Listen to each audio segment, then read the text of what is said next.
Right ఇక breaking news చూస్తున్నాం. TDP నేతలు మంత్రి కింజరాపు అచ్చెన్నాయుడు, కేంద్ర మంత్రి రామ్మోహన్ నాయుడులకు పార్టీ శ్రేణులు ఘన స్వాగతం పలికారు. విశాఖ ఎయిర్పోర్ట్ కు ప్రత్యేక విమానంలో ఈ రోజు ఉదయం 11:30 బాబాయ్, అబ్బాయిలు ఇద్దరు చేరుకున్నారు. వారిద్దరికి స్వాగతం పలికేందుకు కార్యకర్తలు భారీగా తరలివచ్చారు. దీంతో పోలీసులు వారిని కంట్రోల్ చేయలేక తీవ్ర అవస్థలు పడ్డారు. మరోవైపు విశాఖ ఎయిర్పోర్ట్ నుంచి శ్రీకాకుళం వరకు 200 కార్లు, 350 బైకులతో భారీ ర్యాలీగా వెళ్తున్నారు. హాట్ టాపిక్ గా మారింది.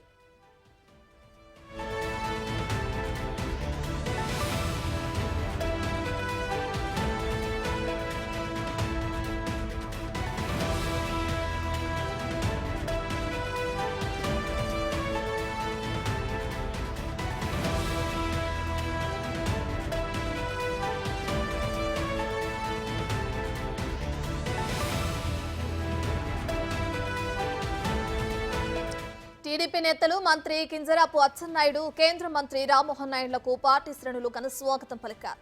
విశాఖ ఎయిర్పోర్ట్ కు ప్రత్యేక విమానంలో ఈ రోజు ఉదయం 11:30 బాబాయ్, అబ్బాయిలు ఇద్దరు చేరుకున్నారు. వారిద్దరికి స్వాగతం పలికేందుకు కార్యకర్తలు భారీగా తరలివచ్చారు. దీంతో పోలీసులు వారిని కంట్రోల్ చేయలేక తీవ్ర అవస్థలు పడ్డారు. మరోవైపు విశాఖ ఎయిర్పోర్ట్ నుంచి శ్రీకాకుళం వరకు 200 కార్లు, 350 బైకులతో భారీ ర్యాలీగా వెళ్తుండడం ఇప్పుడు హాట్ టాపిక్ గా మారింది. కార్లు కూడా మీరు స్పీడ్ గా వచ్చి ఇబ్బంది పడకుండా స్లోగా రండి. మధ్యాహ్నం 1 గంట ఆగి అందరికీ కలుస్తాం.